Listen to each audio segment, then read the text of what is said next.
So my Central Unit is a Central Man here, so back again with another WCW pay-per-view review. This time I'm going to review WCW's Hogwild 1996. This is WCW's first motorcycle bike rally themed pay-per-view. They will do the show for the next 4 years.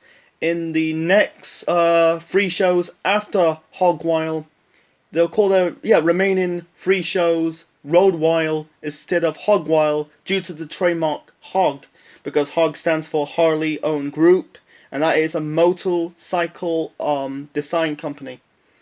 Hogwild 1996 at the Sturgis Bike Rally in South Dakota on the 10th of August 1996. This is the first pay-per-view after the formation of the NWO. It was formed at the previous month's pay-per-view Bash at the Beach, when Hulk Hogan turned his back on the WCW locker room, did the leg drop on Macho Man Randy Savage, and ditches the red and yellow colours of Hulkamania, joined forces with the Outsiders, Scott Hall and Kevin Nash to form the New World Order, and become Hollywood Hulk Hogan to wear the black and white colours of the NWO. The attendance for the show was 5,000, and the buy rate was 155,000. The commentators for the show are Tony Schiavone, Bobby the Brain Heenan, the American Dream Dusty Rhodes, and Mike Tenay. He always does it, on the commentary team when it was a cruiserweight match. I'll get to the cruiserweight match shortly. No Eric Bischoff, because this pay-per-view was designed by Eric Bischoff because he's a big fan of motorcycles. And I feel like the bikers can watch it for free, because this is the Sturgis bike rally. It's one of the best biker festivals in the world. Anyway, so Bischoff is a no-show after the Outsiders took Bischoff out at the Great American Bash of that year. The first match to kick off Hogwild 96, we got the cruiserweight title match between Rey Mysterio versus the Ultimo Dragon, with Sonny Ono in the Ultimo Dragon's corner. The ring is on top of the platform. It's not like a normal ring planted on the floor in the arenas, because it's in the biker rally. Mysterio was wearing like this type of Spider-Man gear theme, because Rey Mysterio always wears like this type of comic book theme attires. He was dressed up like Spider-Man, not actually Spider-Man, but he wears like type of Spider-Man looking gear, mask, and the tights with the with the Spider-Man logo on the front of the tights, and webs on his boots, and a little bit of the tights and webs on the mask. Because Rey Mysterio is a big fan of comic books. He did a move on the top, really off the ring, off the platform onto Ultimo Dragon on the hard ground. That was sick. That was hardcore. It's not that. The platform is not that high. It's about 2-3 centimeters. It was a bit short, but anyway. So, it's a good match, good opener. It was typical Lucha Libre and Techno style match. Rey Mysterio got the win, hit the Hurricanrana onto the Ultimo Dragon to win this match and retain the Cruiserweight title. And Ultimo Dragon went on to win the belt at the Starrcade pay-per-view of that year. I already covered that show. Just type in Central Man Network on YouTube, and click on playlists, and click on WCW pay-per-view reviews, and you'll probably find my review on Starrcade 96. Okay, the next match, we got Scott Norton versus Ice Train. Not a good match. I feel like weeks before the show, you had basically Norton injured the arm of Ice Train in this match. Ice Train was wearing this bandage around his shoulder. This match sucked. It's basically like, it's no chemistry. It's one-dimensional. You had Norton kind of work on the injured shoulder of Ice Train. Basically had Norton locking the arm bar. Instead of like, if you watch wrestling match of today, if a wrestler locking his opponent with a submission hold, that opponent will tap out.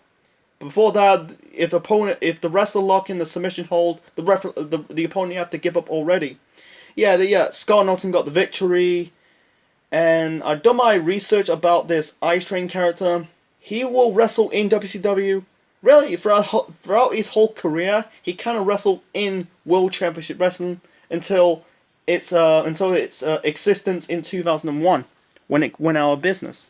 Okay, moving on to the women's match, you had Medusa versus Bull Nakano with once again Sonny Ono in Bull Nakano's corner. This was a decent match, back and forth between Nakano and Medusa. Like one more in the match, Nakano locked Medusa in this type of hold. Yeah, the commentators call it the Scorpion, not the Scorpion Deathlock. It's similar to Paige's PTO, the Paige tap out. She kind of locked in the hold briefly, like Medusa did the suplex, a little bit of Hurricanrana. Was it a spin heel kick? In the end, the ending was kind of confusing. Like, Nakano kind of hit the belly to belly suplex onto Medusa.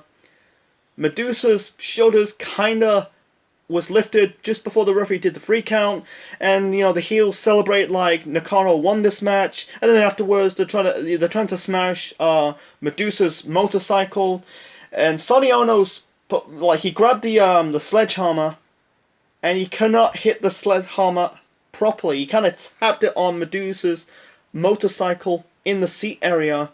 Yeah, Medusa grabbed the sledgehammer from Sonny Ono, the heels run away, and Medusa smashed their motorcycle. I think Medusa's motorcycle, I think it was the American flag, I think it was with the blue, with the red, white, and blue.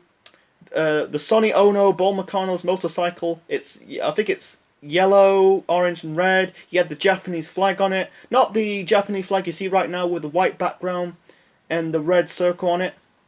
No, it's just like the red circle with the squares. The old Japanese flag from World War II. Anyway, the referee awarded Medusa with the victory. It was the ending was kind of like brought down this match a little bit. In my opinion, it was still a decent match. Okay, and then we got the match of the night. We got Chris Benoit versus Dean Malenko. At this time, you had the NWO beating down the locker room of WCW, including like one more of the match. You had Kevin Nash kind of throw Rey Mysterio like a dart in one of these trailers. This was built up before Hog Wild, and also they beat down Arn Anderson. This was setting up the revival version of the Horsemen with Ric Flair. Arn Anderson came back months later. Chris Benoit and Steve Mongo McMichael. Anyway, yeah, Benoit had future wife Nancy. At the time she was called the Woman, and you got Miss Elizabeth in Benoit's corner. Malenko's on her own. He's a babyface at this point. Yeah, this is match of the night. Back and forth. They told a good story between Benoit and Malenko because they're both backgrounds. They are technical submission, grappling type of wrestlers. The match ended in a not double countout, but a draw on 2 separate occasions. The match really restarted for 5-minute overtime twice. Like some of the match, you basically had Benoit working on the leg of Malenko. One of them kind of locked in the Lion Tamer because that is like Chris Jericho's submission hold. This is before Jericho went on to use it later on in his career. Benoit locked in the submission hold, the Malenko's submission hold, that is the Texan Cloverleaf. Yeah, Malenko managed to lock in the submission hold on Benoit. In the end, Nancy trying to pull Benoit out of the ring. Malenko trying to pull Nancy, or the woman, into the ring. Benoit got the victory. He kind of rolled up Malenko in a small package to win this match. It's a good win. I give it 5 stars. Match of the night, in my opinion. They told a good story between Malenko and Benoit. Yeah, Malenko went on to join the Horsemen in 1998. Anyway, so the next match, we got the WCW Tag Team title match between Harlan Heat with Sister Sherry and Colonel Robert Parker in Harlan Heat's corner, taking on the Steiner brothers, that is Rick and Scott Steiner. This was a fucking good opener. This was a good follow-up to Malenko versus Benoit. Back and forth. The funny part when when Rick Steiner trying to pin, I think it was Booker T or Stevie Ray, and one of them kicked out, and Rick Steiner shouted to Sherry, "Shut up, you bitch." That was fucking funny. The ending was so botchy. It was kind of disappointing. It was because you're basically like I think it was Sherry grab like white powder. No, yeah, no, it's Parker's trying to throw white powder into Scott Steiner's face, but he kind of hit Booker T by mistake. Sherry Manny got it right, throwing white powder into Scott Steiner's face. I think Parker used the cane while the referee did not saw. Harlan Heat won this match, retained the tag team titles. Yeah, the ending was kind of disappointing for me. It brought it down a little bit, but it was still a good match. Good chemistry between Harlan Heat and the Steiner brothers. They're two of the best tag teams in WCW history. Okay, and then we got the United States title match between Ric Flair with Woman and Miss Elizabeth in Ric Flair's corner, defending the United States title against Eddie Guerrero. Flair won the title from Conan at the previous month's pay-per-view, Bash of the Beach. Yeah, it wasn't a bad match, but at the same time, wasn't like a 4-star classic. It was okay, it was a decent match. I think it was a bit boring at sometimes. You know, Ric Flair's like repertoire in matches, he always does like the chops and working on the legs. You know, it was slightly decent. It's kind of like a calm down match because of Malenko Benoit and the tag team title match. In the end, you had Flair locked in the figure 4 leg lock onto Eddie Guerrero. Woman kind of hold Ric Flair's arms while Flair was still applying the figure 4 leg lock. Referee saw that, and referee did a 3 count. And Ric Flair retained the title. Eddie went on to win the title. I think it was at Starrcade 96 against DDP. So, moving on to the 2 semi-main events. So, we got the non-tag team title match between Sting and Luger versus the Outsiders. That is Scott Hall and Kevin Nash. This was fucking boring. Absolutely boring. It never went to second gear. It's just like, I was kind of bored. It was just slow-paced match. You know, the ending, you basically had Sting locking the Scorpion Deathlock onto Kevin Nash outside the ring. And you got Nick Patrick attack Lex Luger. Basically, kind of chop block his leg, did the 3 count, while like Paul was pinning Luger to win this match. This was the start of Nick Patrick as the heel referee, became the NWO's referee.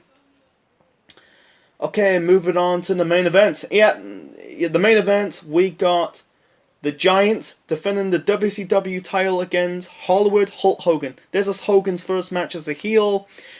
At this point, the Giant was still part of the Dungeon of Doom. Actually, the point, Dungeon of Doom was on its last legs. It was a very crappy stable. In my opinion, they should have ended that group after that bastardizing pay-per-view, on Censored 96, after the... it was so fucking crappy. Why are they still continuing with the Dungeon of Doom? Yeah, they kind of ended it in 1997. But they should have ended after on Censored 96. Anyway, and at this point, this match was fucking sucked. Hogan and fucking, and Giant never had good chemistry, never had good matches. And also at the same time, both were heels. Doing a heel versus heel match never worked in my opinion. But at the same time, fans will more get behind Hogan more than the Giant because Hogan was a more established star than the Giant. Yeah, this was a crappy match. You had Hall and Nash interfered. Hogan hit the Giant with the WCW title belt to win this match and become the new World Heavyweight Champion.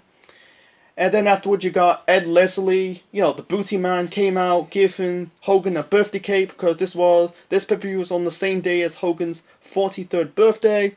He cut a promo, says, "You've been with me for the next 22 years. And then all of a sudden, they turn on Ed Leslie, the Booty Man, beating the crap out of him. This is a way to write off Ed Leslie. He went on to quit WCW in December of 96. He went on to return to the company in 98.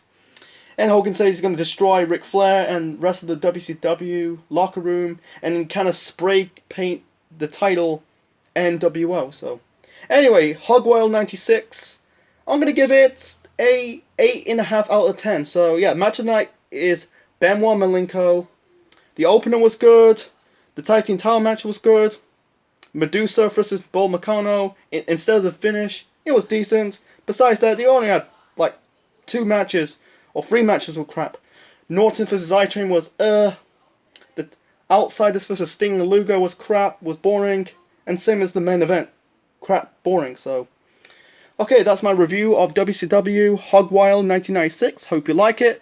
Leave your thoughts on the comment section below, smash the like button, and subscribe to the Central Man Network on YouTube. This is Central Man, officially signing out. Check you later.